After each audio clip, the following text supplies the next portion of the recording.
میرے سننے والوں کو میرا سلام۔ حافظ ابن کثیر اور حافظ ابن عساکر رحمۃ اللہ علیہ عبداللہ بن حذافہ رضی اللہ عنہ کا واقعہ بیان کرتے ہیں کہ آپ کو رومی کافروں نے قید کر لیا اور اپنے بادشاہ کے پاس پہنچا دیا۔ بادشاہ نے آپ سے کہا کہ تم نصرانی بن جاؤ، میں تمہیں اپنے راج پاٹ میں شریک کر لیتا ہوں اور اپنی شہزادی کو تمہارے نکاح میں دے دیتا ہوں۔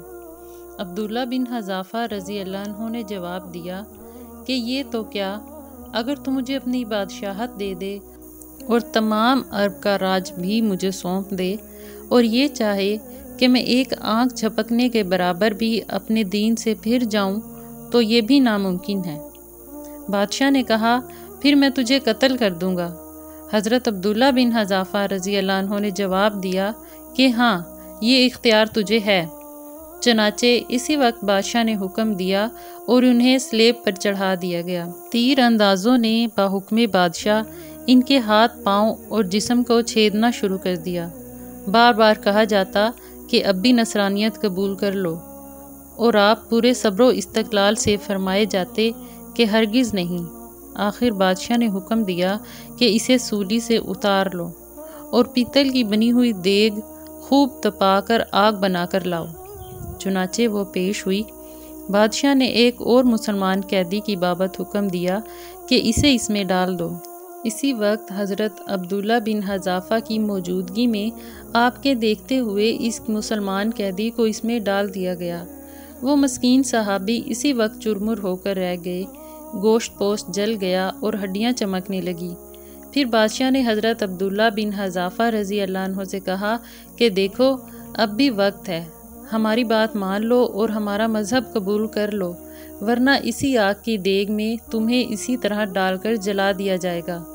آپ نے پھر بھی فرمایا کہ یہ ناممکن ہے کہ میں اللہ کے دین کو چھوڑ دوں۔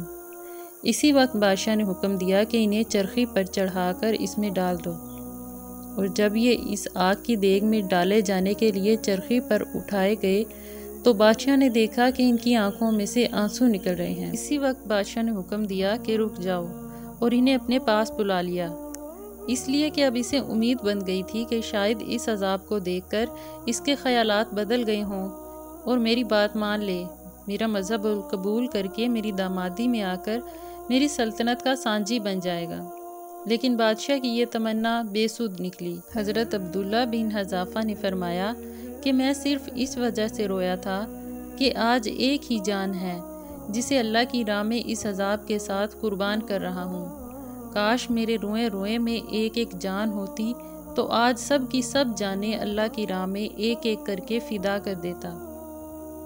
بعض روایات میں ہے کہ آپ کو قید خانہ میں رکھا گیا، کھانا پینا بند کر دیا گیا، کئی دن کے بعد شراب اور خنزیر کا گوشت بھیجا، لیکن آپ نے اس بھوک پر بھی توجہ نہ فرمائی۔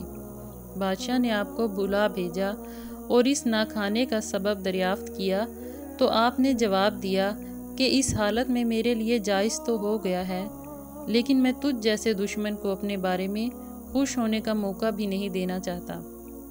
اب بادشاہ نے کہا کہ اچھا، تم میرے سر کا بوسہ لے لو تو میں تمہیں اور تمہارے ساتھ کے تمام قیدیوں کو رہا کر دیتا ہوں۔ آپ نے اس کو قبول فرما لیا اور اس کے سر کا بوسہ لے لیا۔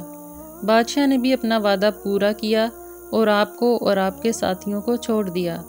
جب حضرت عبداللہ بن حذافہ رضی اللہ عنہ یہاں سے آزاد ہو کر حضرت عمر فاروق رضی اللہ عنہ کے پاس پہنچے تو آپ نے انہیں بڑے ادب کے ساتھ منبر رسول صلی اللہ علیہ وآلہ وسلم پر بٹھایا اور فرمایا کہ عبداللہ، اپنا واقعہ ہم کو سناؤ۔ چنانچہ جب آپ نے شروع کیا تو خلیفۃ المسلمین کی آنکھوں سے آنسو بہنے لگے، تو آپ نے فرمایا کہ ہر مسلمان پر حق ہے کہ عبداللہ بن حذافہ رضی اللہ عنہ کی پیشانی چومے، اور میں ابتدا کرتا ہوں۔ یہ فرما کر پہلے آپ نے ان کے سر کا بوسہ لیا اور پھر تمام مسلمانوں نے جو اس وقت موجود تھے۔